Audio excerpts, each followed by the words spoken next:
Hello students, आज हम discuss करेंगे ब्लड, जो कि एक थर्ड यूनिट है इस एनाटॉमी एंड फिजियोलॉजी में।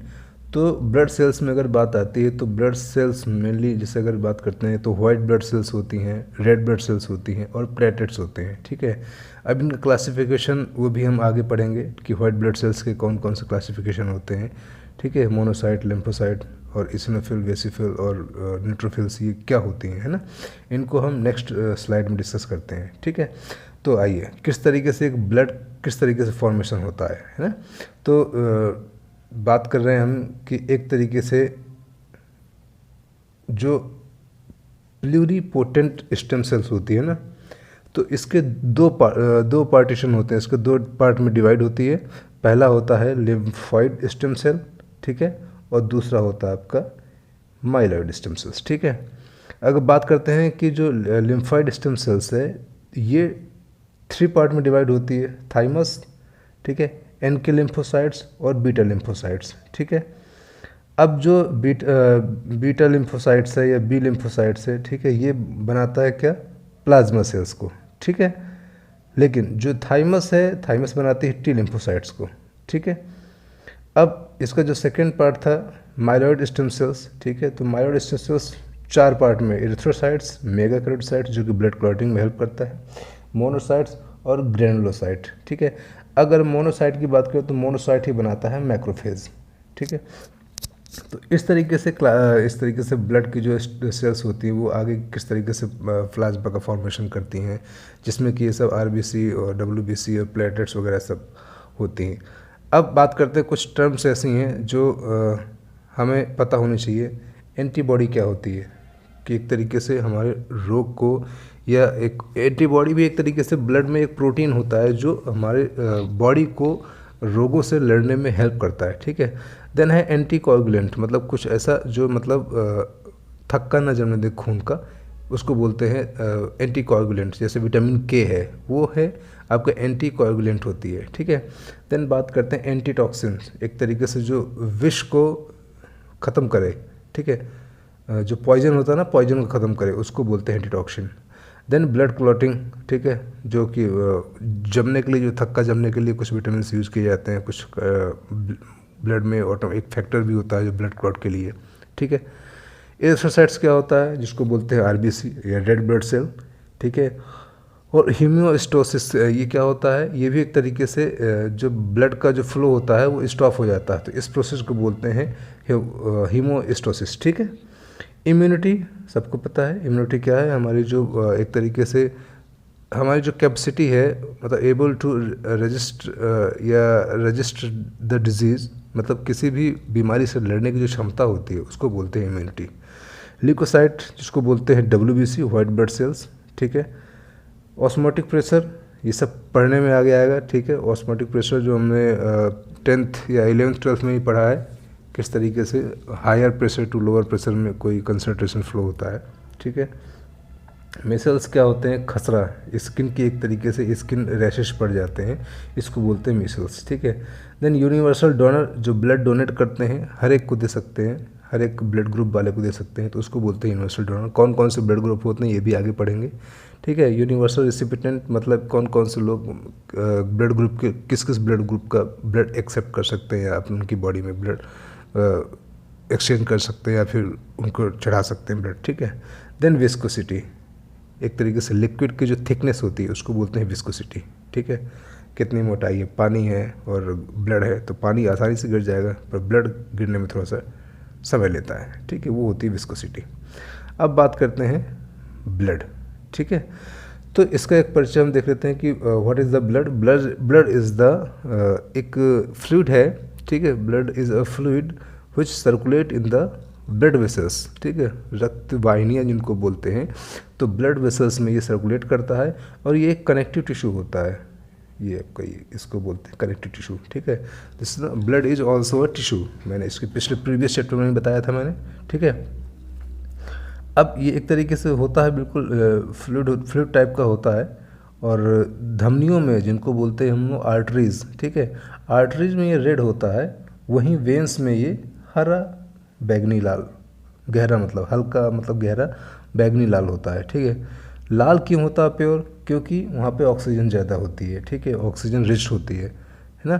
अब जो है बैगनी लाल होता है, यहाँ पे क्या है, डीऑक्सीनेटेड, जो गंदा खून जिसको बोलते हैं। वेंस में हमेशा गंदा खून बहता है, जो हमारी बॉडी में ऊपर सुपरफिशियल ऊपर ऊपर से दिखती है ना, ऊपर ऊपर जो दिखती है, तो इनको उनको बोलते हैं हम वेंस, ठीक। अब कुछ विशेषताएं हैं जो कि ब्लड की हैं, जो हमको पता होनी चाहिए। एक मेल में अराउंड 4 to 6 लीटर ब्लड पाया जाता है, और वहीं फीमेल्स में 4 to 5 लीटर पाया जाता है, जो कि एक नॉर्मल बॉडी का वेट है। हमारे बॉडी के वेट से 7 से 8% तक ब्लड पाया जाता है। मान लीजिए किसी का वेट 100 किलो है, ठीक है, तो 100 किलो के हिसाब से उसके अंदर करीब 7 से 8 किलो ब्लड होगा, ठीक है। इस तरीके से कैलकुलेट करना है, ठीक। अब ये लाल रंग का होता है जो कि ऑक्सीजनेटेड होता है, ठीक है। इसमें हीमोग्लोबिन प्रोटीन होता है। अब प्रोटीन कौन कौन से होते हैं वो भी आगे पढ़ने को पता चलेगा, ठीक है। इसका पीएच जो होता है, ठीक है, हाइड्रोजन का जो कंसंट्रेशन होता है इनका, वो 7.35 to 7.45 ये पीएच होता है। एग्ज़ाम में आता भी है, तो इस चीज़ को थोड़ा सा ध्यान रखिएगा। इसका जो टेम्परेचर होता है 100 फ़ारेनहाइट या फिर 38 डिग्री सेल्सियस होता है। इसकी जो विस्कोसिटी होती है, ठीक है, मतलब इसकी जो थिकनेस बताया था ना, मोटापा जो क्या होता है, उसकी जो थिकनेस होती है लिक्विड की, वो 3.4 to 5.4 होती है, जो कि वहाँ पानी की 1 होती है, 1 पॉइंट समथिंग 0। ओके, देन इसका घनत्व डेंसिटी 1.055 to 1.065, ठीक है। अब इसके कुछ फंक्शंस होते हैं कि what is the functions of blood, ठीक है। फर्स्ट है कि यह ऑक्सीजन को लंग्स से लेकर, ठीक है, और जितने different part of the cells हैं, ठीक है, जितने भी हमारे ऑर्गन हैं, जितने भी तरह तरीके के ऑर्गन्स हैं, ऑर्गन्स में जो सेल्स हैं, तो फेफड़ों से लेके लंग्स से लेके सेल्स तक पूरा ऑक्सीजन पहुंचाता है। तो ये किसका काम है? ब्लड का। और वहीं कार्बन डाइऑक्साइड को वापस कोशिकाओं से फेफड़ों तक लाता है सेल्स के थ्रू, है ना, इन्हीं ब्लड के थ्रू। ओके, देन यही क्या करता है, जो पोषक पदार्थ को, मतलब कुछ न्यूट्रिशन जो अच्छे होते हैं ना, उनको ये इंटेस्टाइन से या एलिमेंट्री कैनाल से एब्जॉर्ब करता है और सेल्स तक पहुंचा देता है, ठीक है। देन कुछ हार्मोन्स को ये एंडोक्राइन सिस्टम से लेके ये जिन जिन ग्रंथियों में, जहाँ जहाँ पर ऑर्गन्स में सीक्रेट करना होता है, ठीक है, वहाँ वहाँ ये हार्मोन्स को भी पहुँचाता है, क्या? ब्लड, ठीक है। देन ये क्या कहते हैं, कुछ जो वेस्ट मटेरियल जो होता है बॉडी में, उनको भी ये आउट करता है, ठीक है। बिल्कुल, जो आउट करने वाले ऑर्गन्स होते हैं, एक्सक्रीटरी ऑर्गन्स, ठीक है, तो उनमें से जाकर ये आउट करता है वेस्ट मटेरियल को, ठीक है। उसके बाद है यह शरीर के द्रवों को तथा उनके ऊतक के, मतलब एक तरीके से जो बॉडी के जो टिश्यूज़ हैं, ठीक है, लिक्विड है, उनका जो प्रेशर है, वो प्रेशर को बनाए रखता है, ठीक है, ब्लड। उसके बाद यही क्या करता है, एक टेम्परेचर को भी, एक जो हमारा लाइव टिश्यूज़ है या ऑर्गन है, वहाँ तक, मतलब एक तरीके दोनों का तापमान बिल्कुल जो टेम्परेचर है उसको मेंटेन करके रखता है, ठीक है। उसके बाद है ये स्कंदन प्रक्रिया, इट मीन्स द जो थक्का जमने की जो खून की क्वालिटी होती है, उसको ये दूर रखने की कोशिश करता है। स्कंदन में से ब्लड क्लॉटिंग का है, ठीक है। अब है रक्त में स्थित श्वेत रक्त कोशिकाएं जो होती हैं, ये कणिकाएं हैं, वो क्या करती हैं, रोग प्रतिरोधक क्षमता को बढ़ाती हैं। साथ ही उनके अंदर एक ऐसी क्वालिटी होती है जो हेल्प करती है इन्फेक्शन से लड़ने में या जीवाणुओं को मारने में, ठीक है। अब है नेक्स्ट, रक्त अपने आयतन तथा श्यानता में परिवर्तन को लेकर ब्लड प्रेशर पर नियंत्रण करता है। ब्लड प्रेशर भी ब्लड ही नियंत्रण करता है, ठीक है, कि कहीं ब्लड ज़्यादा, प्रेशर ज़्यादा तो नहीं है ब्लड पे, है ना। अब बात करते हैं रक्त का संगठन या फिर कॉम्पोजिशंस ऑफ ब्लड, ठीक है। नॉर्मल बात करते हैं अगर ब्लड की, तो ब्लड अराउंड प्लाज्मा और सेल्स से मिलकर बना होता है, ठीक है। प्लाज्मा होती है और सेल्स होती हैं। प्लाज्मा करीब 55% होती हैं, सेल्स 45% होती हैं, ठीक है। अब प्लाज्मा में वाटर होता है, प्रोटीन होता है, अदर्स कुछ मटेरियल होते हैं। वाटर की बात करें तो 91.5% वाटर होता है प्लाज्मा में, 7% प्रोटीन होता है, और अदर 1.5 में जो कि आते हैं आपके electrolytes, nutrients and gases. 7% protein में एल्बुमिन, ग्लोबुमिन और क्लॉटिंग फैक्टर जो होता है जिसको बोलते हैं फिब्रिनोजन, ठीक है। ये पाया जाता है। बात करते हैं सेल्स में, सेल्स की जो 45% है ब्लड में, आरबीसी होती हैं, red blood cells, platelets, white blood cells. अब वाइट ब्लड सेल्स दो तरह की होती हैं, ग्रेनुलोसाइट्स और अग्रेनुलोसाइट्स, ठीक है।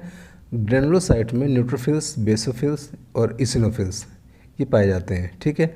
और अग्रेनुलोसाइट में पाए जाते हैं मोनोसाइट्स और लिम्फोसाइट। जब हम सीबीसी करवाते हैं, कंप्लीट ब्लड काउंट, है ना, जो मोस्टली डॉक्टर्स लिख देते हैं कि सीबीसी का टेस्ट करवाए ना, उसमें ये सारी रिपोर्ट, सारी चीज़ें पाई जाती हैं, ठीक है। सारी चीज़ों का काउंट होगा कि कितना कितना कितना क्या है, ओके। अब डिस्कस करते हैं। तो ब्लड में पाया जाता है प्लाज्मा और सेल्स। प्लाज्मा होती हैं 55%, सेल्स होती हैं 45%। तो हम बात कर रहे हैं प्लाज्मा। प्लाज्मा में करीब 90 to 92% वाटर पाया जाता है और स्ट्रॉ के कलर का होता है ये, ठीक है, जिसमें कि फ्लूइड एंड कुछ अदर मैटर्स होते हैं, ठीक है। अब इसमें वाटर कितना होता है, वाटर का काम क्या होता है कि एक तरीके से हाइड्रेशन को मेंटेन करती है, ठीक है। और जो भी केमिकल रिएक्शंस होते हैं एक तरीके से किसी में मिक्सअप होना, तो ये वाटर का ही काम होता है जो कि प्लाज्मा में पाया जाता है। उसके बाद प्रोटीन्स होती हैं। प्रोटीन्स 3 टाइप की होती हैं, एल्बुमिन, ग्लोबुलिन, फिब्रिनोजन, ठीक है। अगर हम बात करते हैं तो जो प्रोटीन होती हैं इसका करीब 6 to 8 ग्राम पर 100 ml होता है। और प्रोटीन ही ब्लड को चिपचिपा बनाने में हेल्प करती है, थोड़ा सा लिक्विडिटी मेंटेन करती है उसकी, ठीक है। अब जो एल्बुमिन होता है ये सब लीवर में मोस्टली बनते हैं, ठीक है, और लीवर में ही फॉर्मेशन होता है इनका। और इसमें मतलब जो प्लाज्मा में सबसे ज़्यादा इसी प्रोटीन की क्वांटिटी होती है, ठीक है। सबसे ज़्यादा एल्बुमिन प्रोटीन जो होता है प्लाज्मा में, ब्लड में जो प्लाज्मा होता है उसमें पाई जाती है, ठीक है। अब ये क्या करता है, एक तरीके से हमारे टेम्परेचर प्लस जो प्रेशर होता है, ठीक है, जो बीपी वगैरह बढ़ता है ना, इसका जो प्रेशर प्लस टेम्परेचर जो बॉडी का होता है उसको ये मेंटेन रखता है, ठीक है। और इन्हीं एल्बुमिन से ही जो हमारे टिश्यूज़ होते हैं, ठीक है, मसल्स जो होती हैं, ठीक है, उनका एक तरीके से उनको न्यूट्रिशन मिलता है, ठीक है, या उनको एनर्जी मिलती है, ठीक है। और ये एक तरीके से हार्मोन का एक तरीके से फॉर्मेशन या हार्मोन्स को भी सीक्रेट करने में, इधर से उधर ले जाने में हेल्प करती है, ठीक है। अब बात करते हैं ग्लोबुलिन की। ग्लोबुलिन भी लीवर में ही पाया जाता है, ठीक है, और ये करीब 38% होता है, ठीक है। और इसमें भी 3 प्रकार की प्रोटीन होती हैं, प्लाज्मा प्रोटीन। कौन कौन सी होती हैं, अल्फ़ा, बीटा एंड गामा, ठीक है। अल्फ़ा बीटा जो होती हैं ये एक तरीके से फैट सॉल्युबल्स जो होती हैं, ठीक है, फैट सॉल्युबल विटामिन्स होती हैं, ठीक है। आयरन को शरीर में संचरण करता है, ठीक है, आयरन को भी एक तरीके से सुरक्षित रखता है, ओके। और इनका भी निर्माण हमेशा लीवर की तरह, जैसे अदर मतलब जो इसमें प्रोटीन्स होती हैं वो भी लीवर में ही बनती हैं, ठीक है। उसके बाद गामा ग्लोबुलिन का निर्माण लसिका तंत्र द्वारा होता है, जिसको बोलते हैं हम लोग लिम्फ, है ना। तो लिम्फ के थ्रू ही गामा ग्लोबुलिन का निर्माण होता है, ओके। बट जो गामा ग्लोबुलिन है ये एंटीबॉडीज़ और इम्यूनोग्लोबुलिन के जैसे काम करता है, ठीक है। और जैसे बहुत सारी बीमारियां होती हैं, पोलियो हो गया, टिटनेस हो गया, मीसल्स हो गई, इनको हेल्प करती है रोकने में, ठीक है। अब थर्ड था फिब्रिनोजन, ठीक है। अब फिब्रिनोजन भी लीवर में ही बनता है। ब्लड को क्लॉटिंग फैक्टर जो प्रोवाइड होता है वो फिब्रिनोजन की वजह से होता है, जिससे खून का थक्का बनता है, ठीक है। तो ये भी प्लाज्मा प्रोटीन का करीब 70% पार्ट होता है, ठीक है। और जब अगर हम फिब्रिनोजन को या फिर अदर जो क्लॉटिंग फैक्टर हटाने के बाद जो बनता है, बाद में जो बचता है उसको बोलते हैं सीरम, ठीक है। अगर हम एक बीकर में भी एक ब्लड का सैंपल लिया और इकट्ठा कर दिया, रख दिया थोड़ी देर के लिए, तो कुछ टाइम बाद नीचे जम जाएगा और 2 पार्ट में डिवाइड हो जाएगा। मतलब दिखेगा ऊपर का बहुत एक थोड़ा सा ट्रांसपेरेंट पार्ट होगा जो आर पार देख भी सकते हैं, और नीचे का बिल्कुल इकट्ठा हो जाता है, ठीक है। तो ये होता है सीरम, ठीक है, और प्लाज्मा, ओके। अब जो अदर इसमें कुछ न्यूट्रिएंट्स होते हैं या कुछ अदर पार्ट होते हैं, वो क्या क्या होते हैं, प्लाज्मा इलेक्ट्रोलाइट्स होते हैं, ठीक है। तो इलेक्ट्रोलाइट मीन्स जिसमें नेगेटिव आयंस प्लस ये पॉजिटिव आयंस, मतलब कुछ ऐसे हमारे अंदर आयंस होते हैं, कुछ ऐसे सबस्टेंस होते हैं, ठीक है, जिसमें आयंस माइनस और नेगेटिव और प्लस पॉजिटिव का शो करता है। जैसे कि सोडियम आपका पॉजिटिव साइन होता है, या इसमें आयंस जो होता है वो पॉजिटिव होता है। ऐसे पोटेशियम इस तरीके से जो नेगेटिव होता है, जैसे क्लोरीन हो गया है, ठीक है। इस तरीके से ये भी क्या करते हैं, हमारे ब्लड प्रेशर को मेंटेन रखते हैं, ठीक है। या एक तरीके से इनका जो काम होता है वही होता है कि जो मिनरल्स होते हैं, ठीक है, उनको मेंटेन रखते हैं। और बहुत सारी जो फॉर्मेशंस ऑफ सेल्स में हेल्प करती हैं, ठीक है, कॉन्ट्रैक्शन ऑफ मसल्स में हेल्प करती हैं, ठीक है, जो हमारे नर्व्स को मैसेज पहुंचता है पूरे बॉडी से, ठीक है, तो उनके आदान प्रदान में भी हेल्प करती हैं, ठीक है। उसके बाद कुछ मिनरल्स एंड एसिड जो रिएक्शंस होती हैं उसमें भी हेल्प करती हैं, ठीक है, जो प्लाज्मा इलेक्ट्रोलाइट्स होते हैं, इस चीज़ को ध्यान रखिएगा, ठीक है। ओके, अब बात करते हैं कुछ न्यूट्रिएंट्स, ठीक है। तो न्यूट्रिएंट्स का कार्य क्या होता है? न्यूट्रिएंट्स भी जैसे एक कार्बोहाइड्रेट होता है उसका ग्लूकोज में कन्वर्ट हो जाता है, ठीक है। प्रोटीन्स को अमीनो एसिड में कन्वर्ट होते हैं, और जो हमारे फैट होता है बॉडी में, फैट को ग्लिसरॉल में कन्वर्ट करते हैं, ठीक है। और आंतों से जो ब्लड होता है, जो इंटेस्टाइन में से ब्लड होता है, ठीक है, वो प्लाज्मा में एब्जॉर्ब होता है, और यही जो हमारे न्यूट्रिएंट्स होते हैं ये टिश्यू में हर जगह पहुंच जाते हैं ब्लड के थ्रू, ठीक है। अब बात करते हैं गैस। गैस भी 3 तरीके की होती है, ऑक्सीजन, कार्बन डाइऑक्साइड और नाइट्रोजन, ठीक है। ऑक्सीजन इन करते हैं, कार्बन डाइऑक्साइड आउट होती है, नाइट्रोजन भी हेल्प करती है हमारी बॉडी में, ठीक है। और जो लाल कलर होता है हीमोग्लोबिन का, जो ब्लड का जो लाल कलर होता है, ठीक है, वो भी एक तरीके से ऑक्सीजन तथा कार्बन डाइऑक्साइड का संचरण करता है, ठीक है। अब बात करते हैं वेस्ट प्रोडक्ट। तो वेस्ट प्रोडक्ट वो होते हैं जिनका सब कुछ काम होने के बावजूद भी जिनका कोई मतलब इम्पॉर्टेंट रोल नहीं होता है हमारी बॉडी में, वो आउट हो जाते हैं, ठीक है, एक्सक्रीटरी ऑर्गन से। जैसे कि आपका यूरिया हो गया, हमारा यूरिक एसिड हो गया, क्रिएटिनिन हो गई, बिलिरुबिन हो गई और अमोनिया हो गया, ये वेस्ट प्रोडक्ट है, ठीक है। क्वेश्चंस भी आते हैं तो इस चीज़ को ध्यान रखना है कि कुछ वेस्ट मटेरियल कौन कौन से होते हैं, ठीक है। अब रेगुलेटरी सब्सटेंस क्या होते हैं? जो ब्लड के साथ रेगुलेट करते हैं चारों तरफ, मतलब वो ब्लड के साथ ट्रेवल करते हैं। फर्स्ट आपको हार्मोन्स, देन सेकेंड है एंजाइम्स कुछ, ठीक है, जो कि क्या करते हैं, हमारी केमिकल रिएक्शंस जो होती हैं उनको थोड़ा सा और तेज कर देती है, ठीक है। थर्ड है आपका विटामिन्स, जो कि एंजाइमेटिक प्रतिक्रिया में सहायक होते हैं, ठीक है।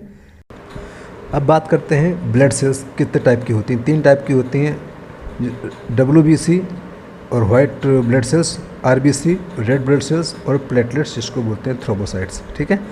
और वाइट ब्लड सेल को ल्यूकोसाइट भी बोलते हैं, ठीक है। अब जो रेड ब्लड सेल्स होती हैं, ठीक है, इनका अगर प्रॉपर्टी पूछते हैं, ठीक है, तो इनकी क्या क्या है, लिख सकते हैं कि एक इम्पॉर्टेंट सेल्स होती है, ठीक है, RBC, और ये सर्कुलर होती है, बाइकॉनकेव होती है, ठीक है, नॉन न्यूक्लिएटेड, इसमें न्यूक्लियस नहीं होता है, डायमीटर इसका 7 to 8 नैनोमीटर होता है, ठीक है। अब अगर इसका लाइफ स्पान देखें, जीवन काल, तो 120 दिन के बाद ये ख़त्म हो जाती है, ठीक है। उसके बाद दूसरी सेल्स बन जाती हैं, ठीक है। और जो इनमें जो साइटोप्लाज्म होता है, ठीक है, तो उसका जो कलर जो लाल होता है ब्लड का, हीमोग्लोबिन का, है ना, तो वो किस कारण से होता है?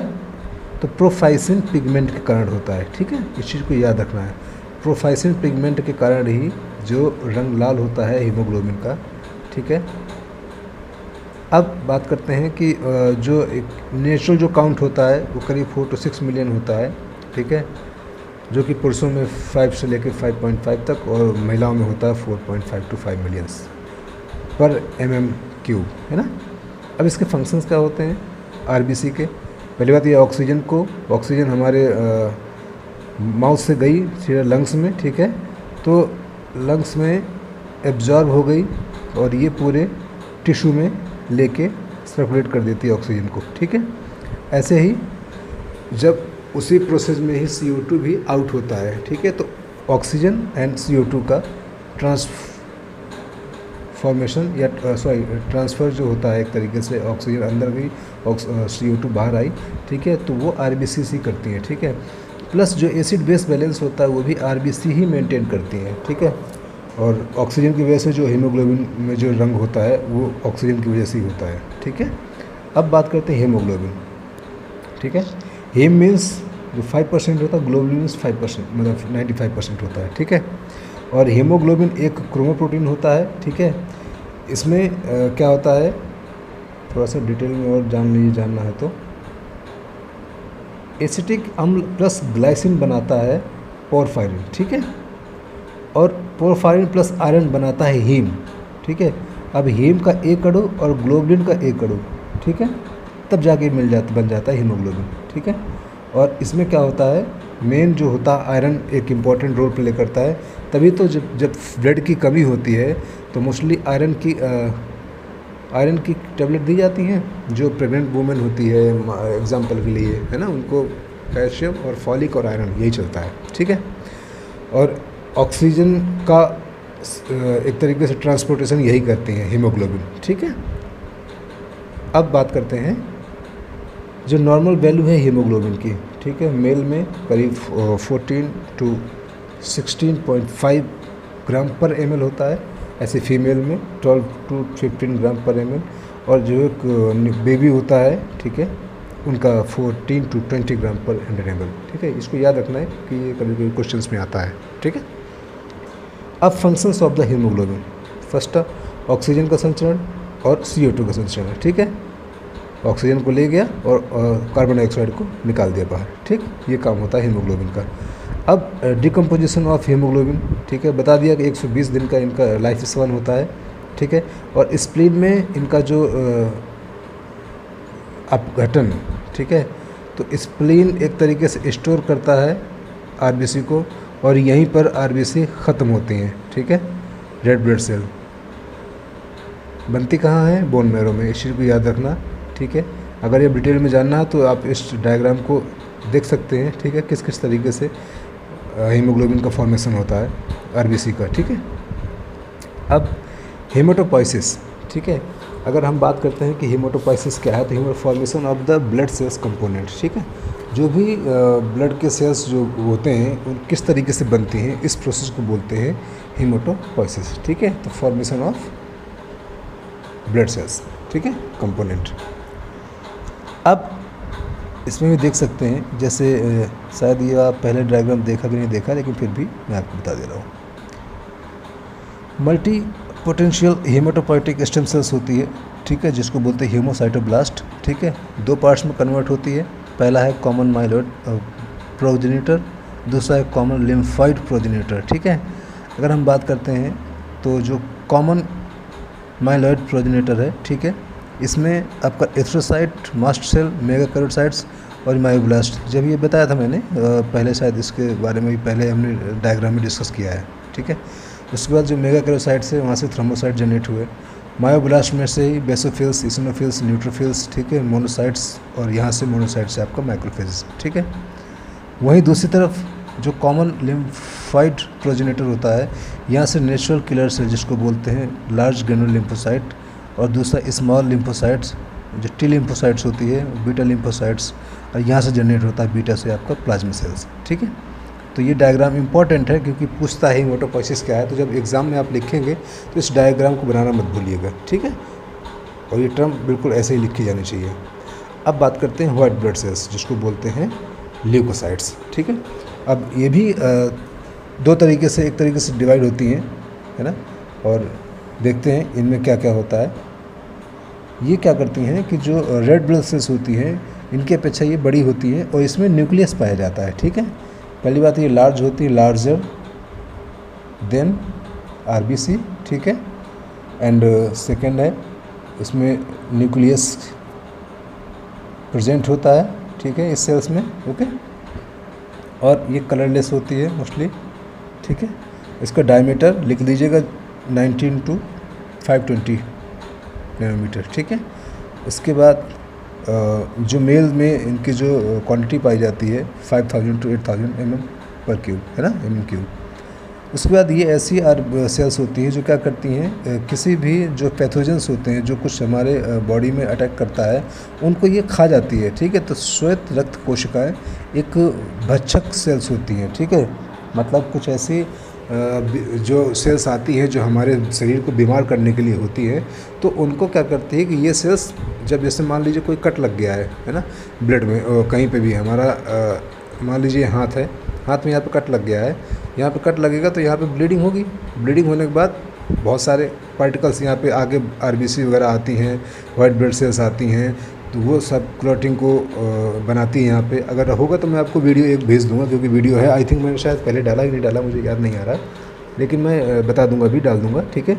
तो देख लीजिए किस तरीके से इसमें WBC हेल्प करती है, किस तरीके से एक हमारे जो पैथोजेंस आते हैं कुछ हमारी बॉडी को अटैक करने के लिए, बीमार करने के लिए, तो उनको ये ख़त्म कर देती है। ठीक है।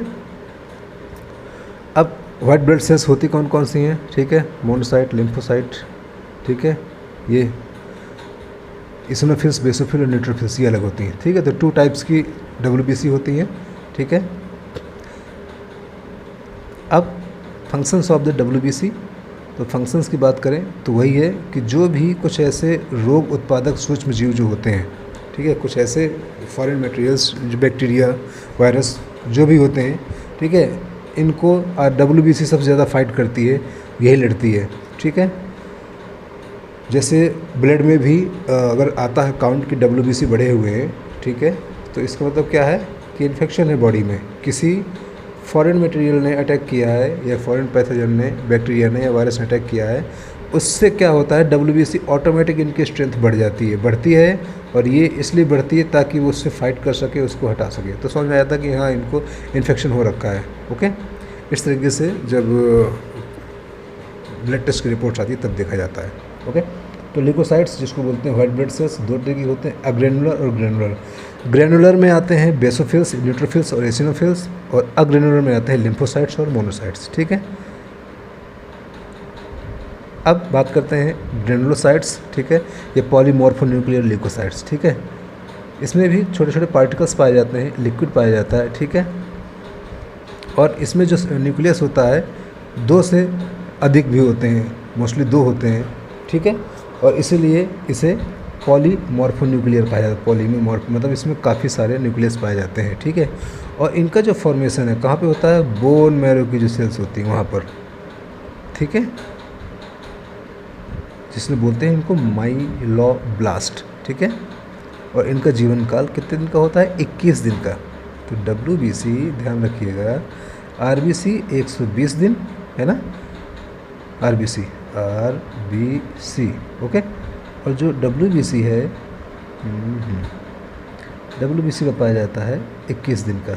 ठीक है, और ये भी 3 तरह की होती हैं जो ग्रेनुलोसाइट्स है। ठीक है, न्यूट्रोफिल्स, बेसोफिल्स और इसिनोफिल्स। ठीक है, अगर बात करते हैं न्यूट्रोफिल्स की, ठीक है, तो इन कोशिकाओं में 2 से 6 न्यूक्लियस होते हैं। ठीक है, 2 to 6 न्यूक्लियस होते हैं, और ये बड़ी होती है तथा इसका डायमीटर होता है 10 to 20 माइक्रोमीटर। ओके, और इसकी जो काउंट है 2000 to 8000 mm³ है। ठीक है, और ये पूरे WBC की 60 to 70% होती है। ठीक है, इनकी संख्या मवाद या पस संक्रमण से बढ़ती है। समझ में आ गया ना? ये भक्षक कोशिका होती है जो बताया था मैंने, है ना। कोई भी हमारे बॉडी में या ब्लड में इन्फेक्शन हो गया है कहीं पे भी, किसी भी साइड पे, मान लीजिए स्किन फट गई है हमारी, टूट गई या कट गई है, तो वहाँ पे ब्लड निकलेगा ऑटोमेटिक, वहाँ पे काला काला डिपॉजिट हो जाता है। तो उसके नीचे क्या होता है कि सब WBC वगैरह ये सब हेल्प करती हैं कि उनको बाहर निकाले। तो जो डेड सेल्स होती हैं वो ऊपर आ जाती हैं, काली काली बन जाती हैं, है ना। तो इसलिए ये हेल्प करती हैं हमको जीवों से, मतलब कुछ वायरस या बैक्टीरिया से जो भी हमें अटैक करता है उससे लड़ने में हेल्प करती है। ठीक है, अब इनके फंक्शंस देख लेते हैं। ठीक है, न्यूट्रोफिल्स के कार्य, प्रोटेक्शंस फ्रॉम द इन्फेक्शंस। ठीक है, फर्स्ट देन है कुछ अपशिष्ट पदार्थों को नष्ट करती है, जैसे कि सेल डेब्रीज, बताया था ना अभी, जैसे कोई इंजरी हुई है, ठीक है, तो जो काले काले बन जाते हैं इनको बाहर निकाल देती है ना, तो वो डेड स्किन्स होती है। तो वो जो सेल डेब्रीज होती है ना, डेड स्किन को ये बाहर निकाल देती है। अब बात करते हैं बेसोफिल्स की। ठीक है, तो बड़े आकार का 2 खंड वाला असामान्य केंद्रक पाया जाता है। ठीक है, समझ में आ गया ना।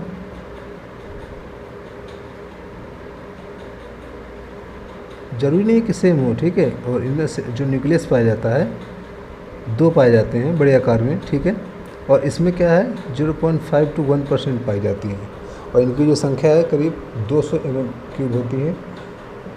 बाकी इनको ज़्यादा डिटेल में लिखने की ज़रूरत नहीं है, लेकिन आपकी नॉलेज के लिए है, ज़रूरी है। ठीक है, और जो ये सेल्स होती हैं हेपेरिन को अपने पास, मतलब हेपेरिन इसमें होता है जो कि ब्लड क्लॉटिंग होती है उसको रोकता है, मतलब ज़्यादा ब्लड रुके नहीं, तो हेपेरिन हेल्प करता है, ब्लड को फ्लो बनाए रखता है। ठीक है, उसके बाद इसिनोफिल्स होता है। तो इसिनोफिल्स अंग्रेजी की बी के आकार होता है ना, तो अल्फ़ाबेट जो बी होता है इसके शेप का होता है, ठीक है। और सेम वही इसका 2 खंड वाली, ठीक है। उसके बाद इनकी संख्या भी, और ये प्रोटीन को रखती है, इसलिए इनको बोलते हैं प्लाज्मिनोजन, ओके, ठीक है। अब इसके इसिनोफिल्स के फंक्शंस क्या क्या होते हैं, ठीक है। तो जो लोकल इन्फ्लामेटरी प्रोसेस है, ठीक है, उसको बढ़ाने से रोकती है, ठीक है। अब आप बात करते हैं कणिका विहीन, जिसमें पार्टिकल्स नहीं होते हैं, उसको अग्रेनुलोसाइट बोलते हैं। ये 2 तरीके के होते हैं, मोनोसाइट और लिम्फोसाइट, ठीक है। 20 to 30% ये होती हैं, ठीक है। और इसमें जो साइटोप्लाज्म होता है, ठीक है, कम मात्रा में होता है, ठीक है। अब मोनोसाइट्स, मोनो मीन्स सिंगल, ठीक है, एक न्यूक्लियस होता है इसमें। और जो इनकी जो संख्या है करीब 3 to 8% होती है, और 350 to 8 CUMM होती है, ठीक है। इनका जो डायमीटर है 12 to 20 माइक्रोमीटर होता है, ठीक है। अब इनके जो केंद्रक है, इनका केंद्रक छोटा तथा असमान आकार होता है, और इसका निर्माण भी बोन मैरो में होता है, अस्थि मज्जा इसको बोलते हैं, ठीक है। और मोनोब्लास्ट कोशिकाओं के द्वारा होता है, ठीक है। मोनोसाइट्स का डायग्राम अभी पीछे देखा था ना, किस तरीके से इसका नहीं देखा आपने, किसी उसका देखा है, हेमाटोपाइसिस का, है ना। चलिए, अब जो इनका फंक्शन से क्या है वही है सेम, फैगोसाइटोसिस, ठीक है। घाव भरने तथा ऊतक का पुनः निर्माण करने में हेल्प करती है, ठीक है। तो जो WBC होती है, WBC की जितनी भी 5 फॉर्म हैं, ठीक है, ग्रेनुलोसाइट्स में जो 3 आती हैं और अग्रेनुलोसाइट्स में 2 आती हैं, 5 मिलाकर ही एक तरीके से हमारे इन्फेक्शन से लड़ने में हेल्प करती है, घाव को भरने में हेल्प करती हैं, ठीक है। और जो टिश्यू है जो डैमेज हुआ है उसको वापस निर्माण करने में, वापस से फॉर्मेशन रिफॉर्मेट करती है, ठीक है। अब लिम्फोसाइट्स, ठीक है, पहला मोनोसाइट था, दूसरा था लिम्फोसाइट, ठीक है। तो यह भी वाइट ब्लड सेल्स में 20 to 25% होती हैं, ठीक है। और इनमें भी एक न्यूक्लियस होता है, बड़ा होता है, ठीक है। और ये सेल्स जो होती है छोटी और बड़ी होती है, बट जो छोटी का होता है डायमीटर 6 to 9 माइक्रोमीटर होता है, और बड़ी कोशिका का 10 to 14, ठीक है। और इसकी संख्या है 1500 to 2700। अब जो लिम्फोसाइट्स होती हैं ये भी 2 टाइप की होती हैं, B और T, ठीक है। जो B होती है वो बोन मैरो से फॉर्म होती है, ठीक है, formation from the bone marrow, ठीक है। और यह कोशिका क्या करती है, स्पेसिफिक एंटीजन के लिए अपना एंटीबॉडी उत्पन्न करती है, ठीक है। स्पेसिफिक कोई अगर बीमारी हुई है, कोई वायरस ने अटैक किया, तो उसके लिए स्पेशल तरीके का एंटीबॉडी फॉर्म करेगी जो उससे लड़ने में हेल्प करेगा, ठीक है। और जो T लिम्फोसाइट्स है, वो सॉरी लिम्फोसाइट्स है, तो वो क्या है, थाइमस जो ग्लैंड होती है ना उससे फॉर्म होती है, ठीक है। अब इसके फंक्शन देख लेते हैं, ठीक है। तो इम्यूनो रिस्पॉन्स में वर्क करती है, ठीक है। एंटीबॉडीज़ का निर्माण करती है, अभी जो हमने पढ़ा, ठीक है। जो B लिम्फोसाइट्स होती है ये प्लाज्मा में फॉर्म होती है, ठीक है। और जो T है, ठीक है, T जो लिम्फोसाइट्स है वो सेल्स आपकी जीवाणु, विषाणु, कैंसर कोशिका को भी नष्ट करती है, ठीक है। जितने भी वायरस, बैक्टीरिया और कैंसरस सेल्स हैं उनको भी हेल्प मार देती है, ठीक है। और कहाँ पे फॉर्म होता है, ये कौन सी ग्लैंड है ये हमने बताई थी, हम भी कंफ्यूज हो जाते हैं, थाइमस ग्लैंड, ठीक है। तो याद रखना ये क्वेश्चंस भी आते हैं, ठीक। अब बात करते हैं प्लेटलेट्स या थ्रोम्बोसाइट्स, ठीक है। तो ये चपटी व छोटी केंद्रक होती हैं, ठीक है, मतलब चपटी व छोटी केंद्रक रहित होती हैं, ठीक है। और डिस्क के आकार की कोशिका है, इनका जो डायमीटर है 2 to 4 है, और इनकी जो संख्या है करीब 50 लाख टू 40 लाख पर ml होती है। इनका जो लाइफ स्पान है 5 to 9 डेज़ का होता है ठीक है। और इनका भी बोन मैरो में, ठीक है, हेमेटोब्लास्ट जो होता है उसी में होता है फॉर्मेशन, ठीक है। अब इसका जो फंक्शंस है तो एक तरीके से वैसो कंस्ट्रक्शन का काम करती है प्लेटलेट्स, ठीक है। वेसल्स जो होती हैं, वेसल्स को संकुचन मतलब सिकुड़ना, ठीक है, ओके। और जो रक्त हमारा जो ब्लड होता है वो क्लॉट होता है ना, तो उसमें भी हेल्प करती हैं थ्रोम्बोसाइट्स, ठीक है। थ्रोम्बस फॉर्मेशन तभी होता है जब कोई कट लग जाता है, घाव हो जाता है, ठीक है। प्लस फॉर्मेशन में हेल्प करती हैं। देन फिब्रोनोलाइसिस होता है, ठीक है, जिसको बोलते हैं ब्लड क्लॉटिंग, ठीक है। अब हीमोस्टेसिस क्या होता है, तो बात कर रहे थे हीमोस्टेसिस की, ठीक है। तो इसमें क्या होता है, 4 प्रोसेस होती हैं, ठीक है। Vasoconstriction, platelet plug formation, ठीक है, और blood coagulation, then fibrinolysis, okay. तो जो ये 4 प्रोसेस होती हैं, वैसो कंस्ट्रक्शन, ठीक है, कोई भी कट लगता है, ठीक है, तो वहाँ पर कुछ केमिकल सिक्रेशन होता है, ठीक है, उसको बोलते हैं सेरोटोनिन, ठीक है, जो क्या करती है ब्लड को, जो ब्लड का फ्लो होता है उसको रोक देती है, ठीक है। उसके बाद सेकंड है प्लेटलेट प्लज फॉर्मेशन, ठीक है। इसमें जो प्लेटलेट्स होती हैं वो आके वहाँ पे चिपक जाती हैं चारों तरफ, ठीक है, और बहुत ज़्यादा एडीपी था, बहुत ज़्यादा जब प्लेटलेट्स हो जाती हैं इकट्ठी, तो वहाँ पर जो ब्लड फ्लो हो रहा होता है वो जो होल है वो बंद हो जाते हैं उनके, ठीक है, जिसकी वजह से ब्लड का फ्लो रुक जाता है, ओके। देन होता है ब्लड कोआगुलेशन। इसमें भी क्या होता है कि जब ये प्लेटलेट प्लस फॉर्मेशन हो जाता है, उसके बाद ज़्यादा ब्लड लॉस नहीं होता है, ठीक है, और ज़्यादा ही कुछ अगर प्लस जो होता है ना वो ब्लड क्या नाम, कुछ ज़्यादा ही जब बहुत ज़्यादा घाव होता है, जो बहुत ज़्यादा इंजरी हो जाती है, उसमें अगर ये ब्लड क्लॉटिंग होती है, प्लस फॉर्मेशन हो गया है, तो ये भी कभी कभी रोक नहीं पाती है ब्लड फ्लो को, ठीक है। तो लेकिन क्या होता है कि जो हमारी वेंस होती हैं, ठीक है, उनके अंदर जो ब्लड वेसल्स होती हैं उनके अंदर एंटी कोगुलेंट होता है, ठीक है। तो अंदर जो वेसल्स के अंदर ब्लड फ्लो होता है, मतलब उसमें क्या होता है, वहाँ पे क्लॉटिंग नहीं हो पाती है, ठीक है। और ये भी कई तरीके की प्रोसेस होती है इसमें भी, जब ब्लड कोगुलेशन होता है, ठीक है, तो कई प्रोसेस इसमें काम आती हैं, जैसे कि आपका थ्रोम्बोप्लास्टिन, ठीक है, देन है प्रोथ्रोम्बिन, ठीक है, थ्रोम्बिन बदलना, ठीक है, उसके बाद जो फिब्रिनोजन है उसका फिब्रिन में कन्वर्ट होना, ठीक है। उसके बाद कैल्शियम आयन का भी हेल्प होता है इसमें, ठीक है। प्रो एक्सिलेरिन होता है, ठीक है, उसके बाद एक्सिलेरिन हो गया, उसके बाद प्रो कन्वर्टिन हो गया है, देन एंटी हीमोफिलिक ग्लोबुलिन हो गया है। उसके बाद क्रिसमस फैक्टर, इसमें एक बीमारी भी होती है, ठीक है, जो विटामिन के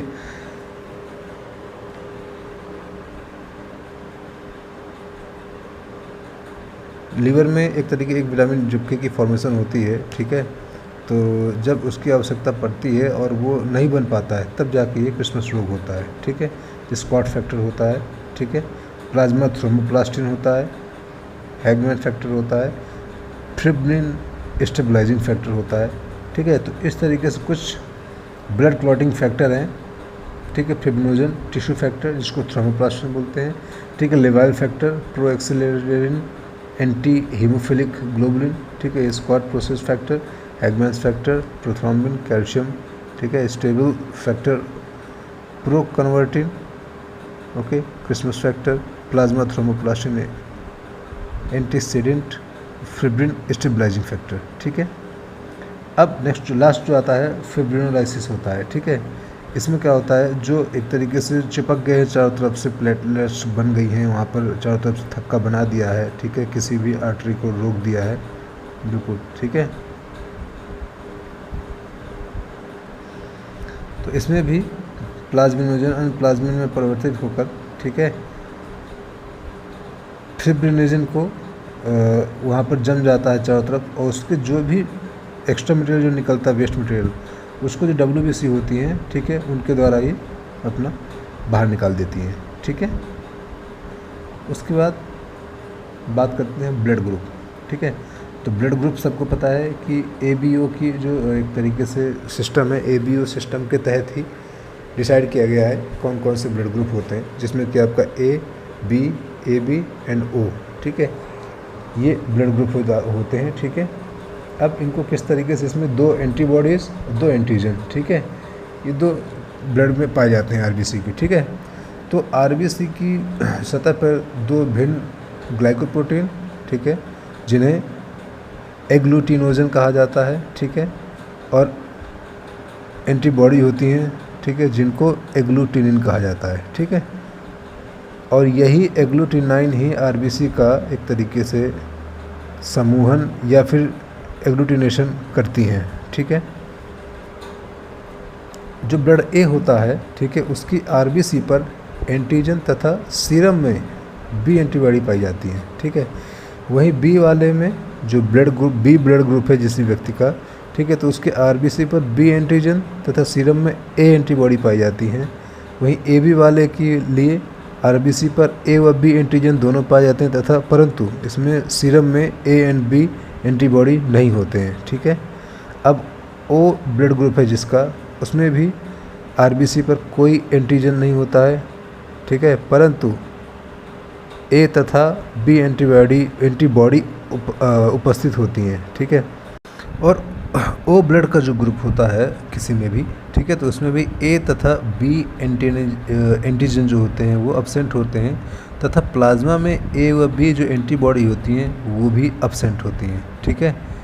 इसलिए जो O ब्लड ग्रुप होता है इसे यूनिवर्सल डोनर बोला गया है, ठीक है। अब जो AB ब्लड ग्रुप है जिसका, ठीक है, उसमें भी एंटीजन जो होते हैं अब्सेंट होते हैं, इसलिए उसको यूनिवर्सल रिसिपिटेंट कहा बोला गया है, मतलब कि वो किसी से भी ब्लड ले सकता है, ठीक है। अब जो ब्लड ग्रुप हैं A, AB और B, इनकी जो डिस्कवरी किसने की थी? कार्ल लैंड स्टेनर ने, ठीक है, जो कि O ब्लड ग्रुप की डिकोस्ट व स्टेरली द्वारा की गई थी, ठीक है, इनकी खोज। अब जो इसे रिसिपिटेंट है मान लीजिए, ठीक है, तो जो डोनर कौन है? O पॉजिटिव है अगर, ठीक है, O पॉजिटिव की बात करते हैं तो O नेगेटिव, तो O नेगेटिव को दे सकता है, ठीक है, O पॉजिटिव दे सकता है, ठीक है, A negative, A positive, B negative, B positive, AB negative, AB positive, ये सब को दे सकता है कौन? O negative. बट वहीं O पॉजिटिव की बात करें तो जितने भी नेगेटिव होते हैं, जैसे कि O नेगेटिव को नहीं दे सकता, A नेगेटिव, B नेगेटिव और AB नेगेटिव, इनको नहीं दे सकता, बाकी सबको दे सकता है, ठीक है। अब वहीं बात करते हैं A नेगेटिव जिसका है, तो A नेगेटिव सिर्फ नेगेटिव वाले को दे सकता है, किसका? A नेगेटिव और AB नेगेटिव, और AB पॉजिटिव को भी दे सकता है, ठीक है। अब A पॉजिटिव की बात करते हैं तो A पॉजिटिव सिर्फ A पॉजिटिव और AB पॉजिटिव सिर्फ 2 को दे सकता है, ठीक है। तो नेगेटिव वाले जो होते हैं ये अपने साथ नेगेटिव को भी दे सकते हैं प्लस अपने ब्लड ग्रुप में पॉजिटिव को भी दे सकते हैं, ठीक है। अब बात करते हैं B नेगेटिव की, तो B नेगेटिव सिर्फ किसको दे सकता है? B नेगेटिव को दे सकता है और AB नेगेटिव को दे सकता है, ठीक है, B पॉजिटिव को दे सकता है और AB पॉजिटिव को दे सकता है, ठीक है, 4 आ गए, है ना। ऐसे ही B पॉजिटिव की बात करते हैं, ठीक है, तो B पॉजिटिव में भी सिर्फ B पॉजिटिव को दे सकता है, ठीक है, और AB पॉजिटिव दे सकता है, क्योंकि पॉजिटिव है। अगर ये नेगेटिव होता है तो ये आपका AB नेगेटिव और B नेगेटिव इनको भी दे सकता था, ठीक है, जैसे कि ये रहा, ठीक। अब अगर हम बात करते हैं AB नेगेटिव की, ठीक है, तो AB नेगेटिव सिर्फ AB नेगेटिव और AB पॉजिटिव को दे सकता है, ठीक है। लेकिन वहीं AB पॉजिटिव अगर है तो सिर्फ AB पॉजिटिव सिर्फ AB पॉजिटिव को ही दे सकता है, ठीक है। ये टेबल याद रखना है आपको, ठीक। अब बात करते हैं कि RH जो फैक्टर होता है, ठीक है, वो ब्लड ग्रुप में मोस्टली RH फैक्टर पॉजिटिव और नेगेटिव 2 होते हैं, ठीक है, मतलब 2 तरीके का हो सकता है, बट मोस्टली 80% पीपल्स में पॉजिटिव पाया जाता है, ठीक है।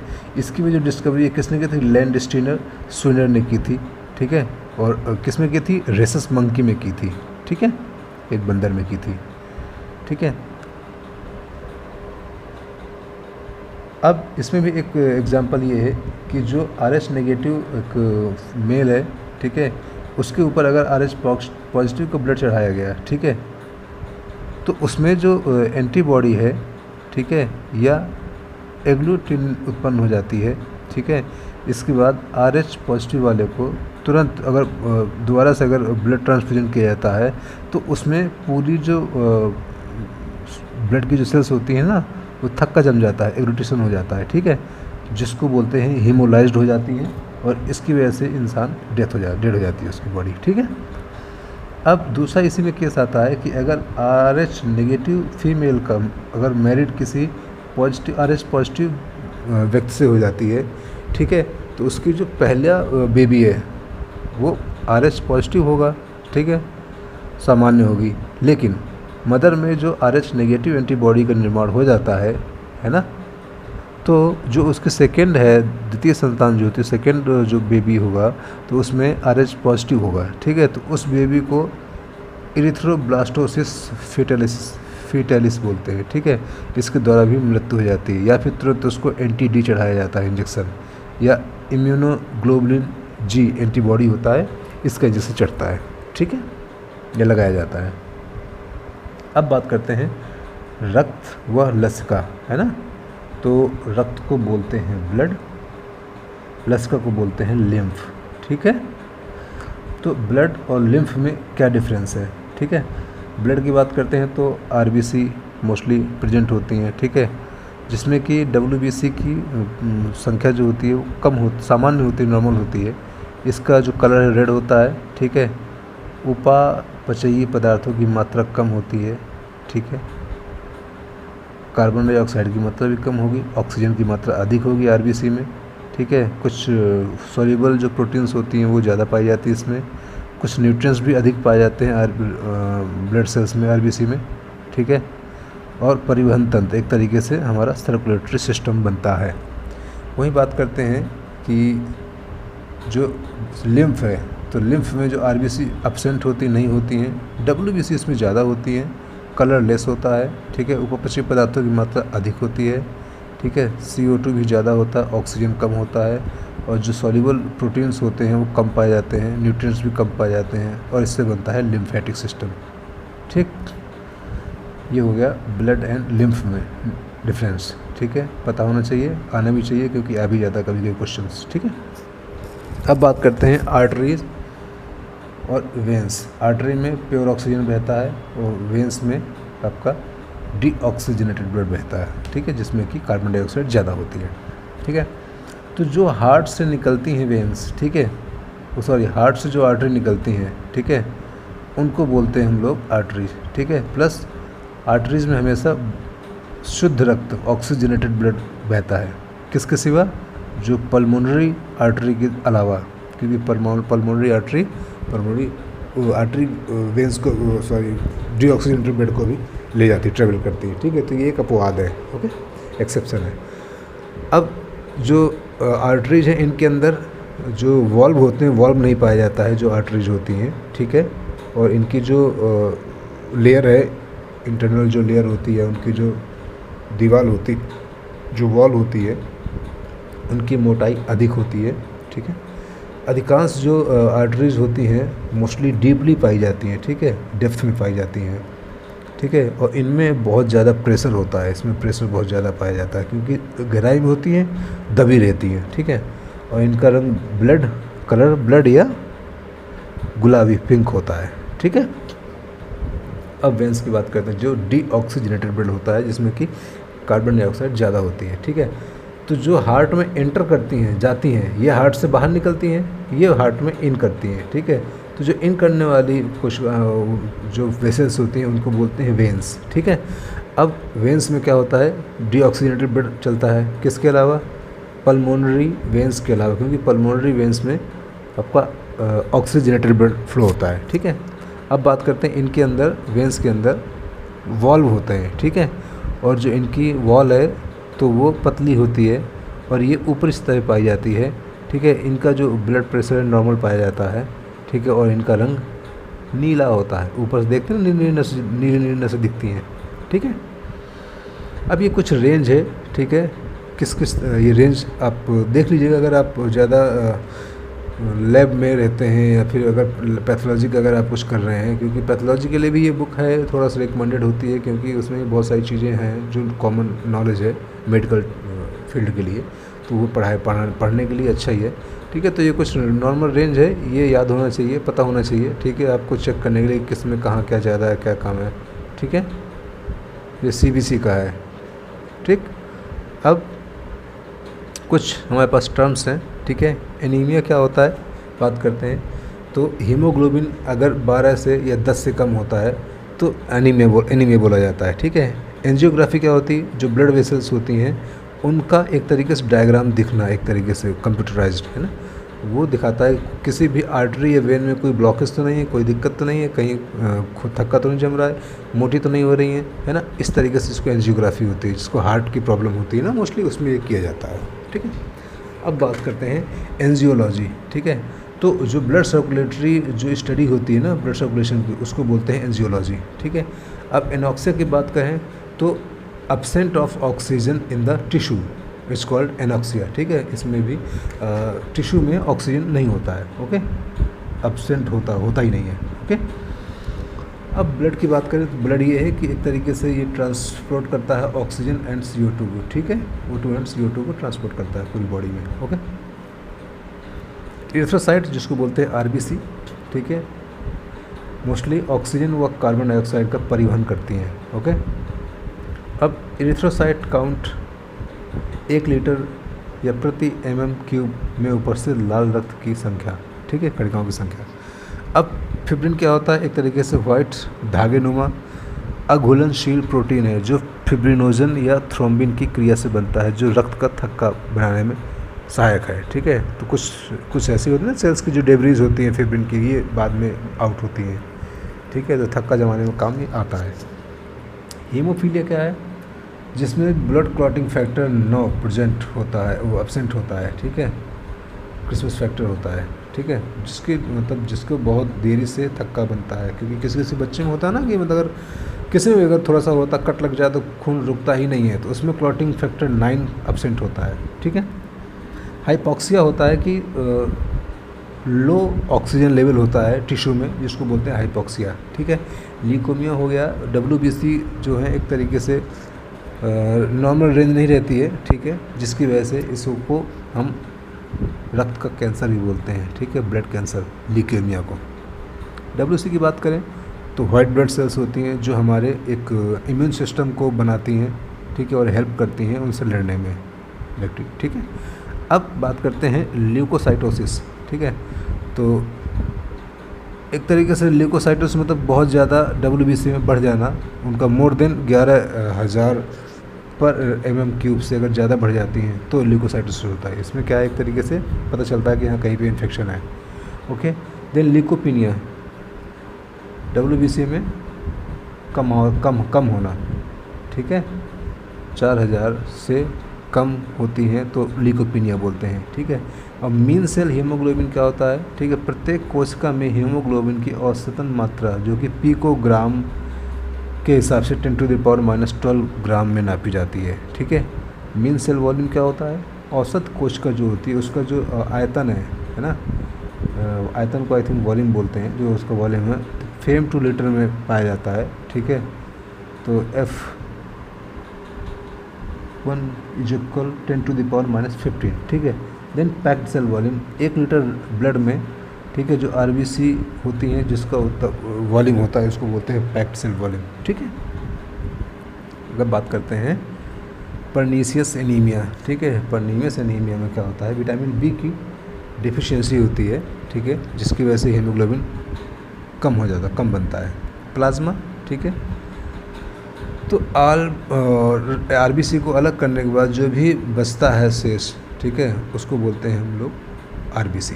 ठीक है, अब प्लेटलेट्स, ये तो रक्त में थक्का बनाने का या क्लॉट करने में हेल्प करता है। ठीक है, पॉलीसाइथेमिया। ठीक है, पॉलीसाइथेमिया क्या है कि रक्त के अंदर लाल कोशिकाओं या RBC की संख्या में उपस्थित पॉलीसाइथेमिया कहलाती है। ठीक है, असमान संख्या होती है। ठीक है, सीरम प्लाज्मा में से फेब्रिन और अन्य क्लॉटिंग फैक्टर निकालने के बाद जो बचता है उसको बोलते हैं सीरम, ठीक है। अब थ्रोम्बोसाइटोपिनिया, ठीक है, इसमें क्या है, प्लेटलेट्स का जो काउंट होता है ना कम हो जाता है 1 लाख मतलब 1.5 लाख से 1 लाख, वो सॉरी 1.5 लाख से कम होता है तो प्लेटलेट्स कम हो जाता है, जैसे डेंगू वेंगू में ज़्यादा होता है, ठीक है।